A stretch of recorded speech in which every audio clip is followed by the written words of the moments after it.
I can say that at first I was really reluctant to ask people to help because some of the things that were difficult with Emma were things that I wasn't sure I wanted or have people see.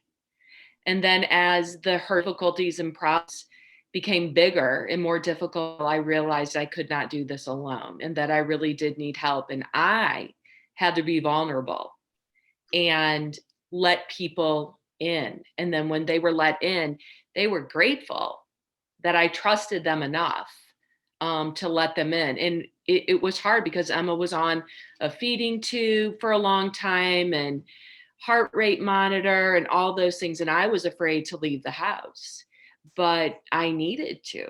I needed to trust that somebody else could tube feed her.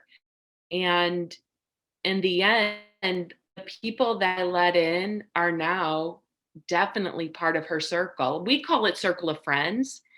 And they're really attached to her, and she's very attached to those people. Debra? Oh, I agree. I think that's one of the hurdles for all of us as family members, whether it's your child or an aging parent. I've had the experience of having a family member, being a parent, and being a spouse of somebody with a disability. And if I'm always in control and I'm always in charge, I can make sure that they're safe. And it's really easy to get into that way of thinking it always has to be me, that I have to do all of it. But I can't, and I shouldn't, because other people coming into our loved one's life push them in a way that as a family member, I might have my own fears that I bring to the table that stops their learning experience, that stops the level of independence that they might be able to reach. When somebody who's even just a little bit more removed and says, it doesn't have to be me, it's not my family member, it's my friend, or it's my friend's family member that can jump in. When I've been asked to be involved in other people's lives. And again, I've been in this field for a really long time. I've watched some of my little first steps babies that came home from the NICU are now big men that are grown and tower over me. It's very flattering to have someone say to you, I trust you as someone I love. I trust your help in making a decision. I trust your help in a hands-on activity. I trust that you are part of their lives and part of my life. And it enriches not just your loved one's life, but it enriches yours as well.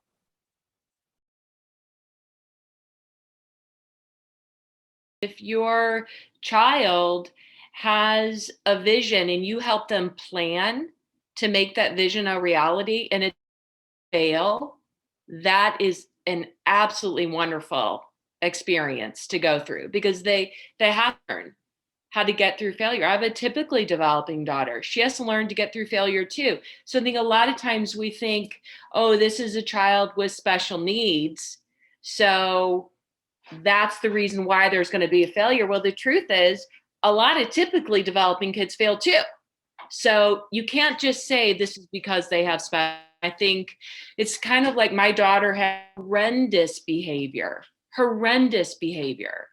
And I saw quote unquote typically developing kids with horrendous behavior too.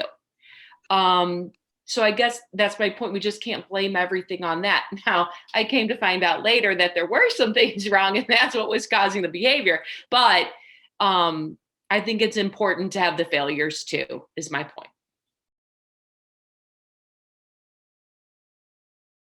When she was younger and she had to negotiate the social world with a lack of language and a lack of self-regulation, working with the teachers and working with the parents of the kids she wanted to hang out with or play t-ball with or went to gymnastics with, I would have a very honest conversation, would say, this is the deal.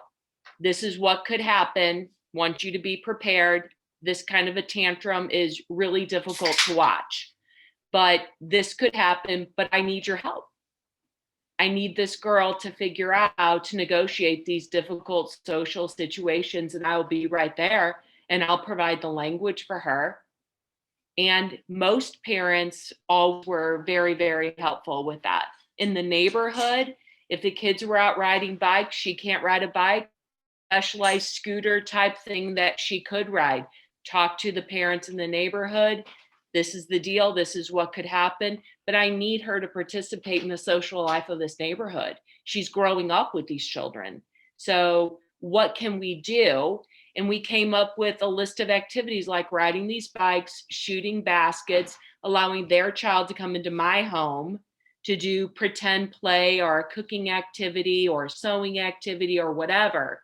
And eventually these neighborhood families grew to trust me, and their connection to Emma is still there today, even though we don't even live in the same neighborhood. They will drive to our home and walk the neighborhood with her, ride her over to play. We might drop her off over there. Relationships still exist today, and they are actually her references for jobs we will that we've applied. Who do you think might be the people that you would be participating in this circle?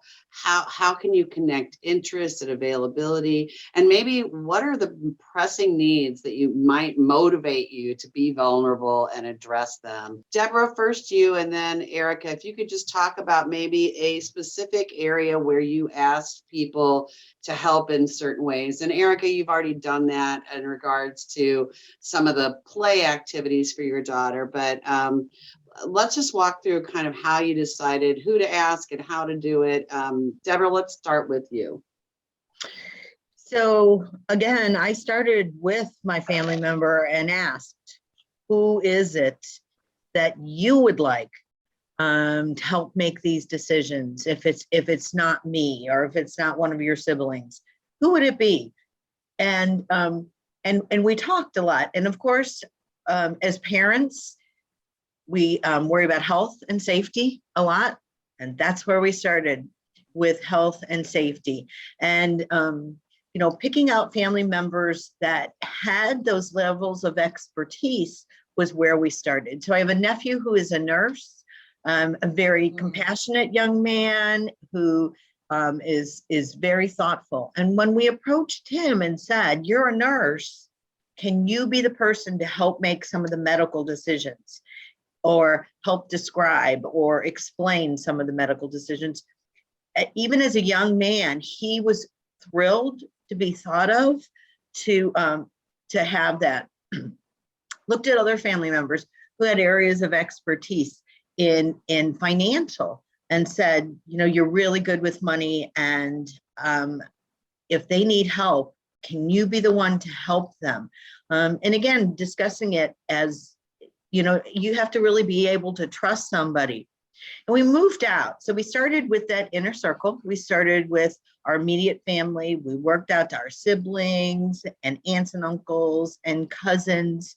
And then I looked at some of the people in my life who I'm not related to at all. Friends and friends, parents' friends. I recently reconnected with some of my parents' friends' children. Is that too far? Mm-hmm. Because I needed to build that circle of support for my mom, who, like Sharon's mom, is 86. And so she might tell her friend something that she's not going to tell me. So building that circle there. When my grandmother was in a nursing home, we built a circle of who's going to be at lunch or who's going to be at dinner, what days of the week, so that we could watch over each other's loved one. So I think there's really structured ways to do it. I think some of them can be paid supports. Absolutely. I have it now down. Who does my taxes, who all of those paid supports that are in my life and to go to, but then also working out from my family into friends, faith-based community, who is in my church or who are in my social circle groups that could be not everything to my child, but that one thing. And then asking, being very purposeful and asking and saying, would you be that person? And making sure that there's at least a little bit of formality to it, so that we all know we're all on the same page. I think that's a really great point, because sometimes you're nervous about asking. So you ask in a real circular way, and the other person may walk away not really knowing what your expectations are. So being very deliberate about your ask and finding the time and the words and preparing sound like really important pieces. Yeah, we're really purposeful in planning things for like vacations and our retirement and other things in our life. I wouldn't just look at pictures of Hawaii without doing any of the things to get there. I would be saving money. I would be getting whatever else in line so that I could take that vacation. Our loved ones' lives are much longer than a vacation, and much more important. So it does take a purposeful activity. And I think right now where we're at with circle of support, with her circles of friends, is that she does live with me. So I help her with a lot of things, but there are skills that if I teach her, nah, not going to go. If Aunt Betsy comes over, it's a no-brainer. And so I know who to ask for her nails. I know who to ask for laundry. I know who to ask to clean her room. That doesn't do it for her, because that's one thing you can't do in our house is I've said this since she was little. I don't do things for you that you can do for yourself. And that means everything from putting away your toys when she was 2 to tying her shoes when she was 5 or 6 to, doing her laundry now and keeping her room clean now. But I know when the fight is not worth it. And I find somebody within the circle, whether they're new to the circle or they've been in the circle for a long time, reach out and ask for help. What do you say? I say, I need help. Emma's refusing to do her laundry. She's got to pick it up and put it in the washer. I mean, she's 18. I can't. Now, if she were 10, at 10, I wouldn't have expected that. I would have never asked her to do that at 10. But at 18, yeah, you've got to learn, because if you really, she has expressed a desire to have her own condo. And if you want to have your own condo, we sat and made a list of what are the things you're going to need to do totally on your own. And one is do your laundry, even the laundry you don't want to do. And dishes, even the ones that you let new and sunflower seed butter sit in for 24 hours, you're still going to have to learn how to scrub that. Like if you can't do these things, you can't live in a condo. There's that connection to that vision for the future. I love that. So Erica, how on earth did you find somebody that's willing to help her wash laundry? Was there something about that person that made them the right person to ask? It's Aunt Laura. Aunt Laura was the very first, when I went back to work part-time after I worked a few years with Emma, because her health was really critical and questionable. But when I did go back part-time, Aunt Laura was the one that I thought immediately could handle, a heart monitor, a feeding tube, gavage feeding and pump feeding. And as we were transitioning from totally tube fed to feeding by mouth, I knew Aunt Laura would follow the protocol that we had from the OT. And she knew that I was the kind of mom that said, it just has to be done. No matter what it takes. Do you have 30 different things in a refrigerator that you can put on that tray? And she would say, absolutely. So I happened to have the right person.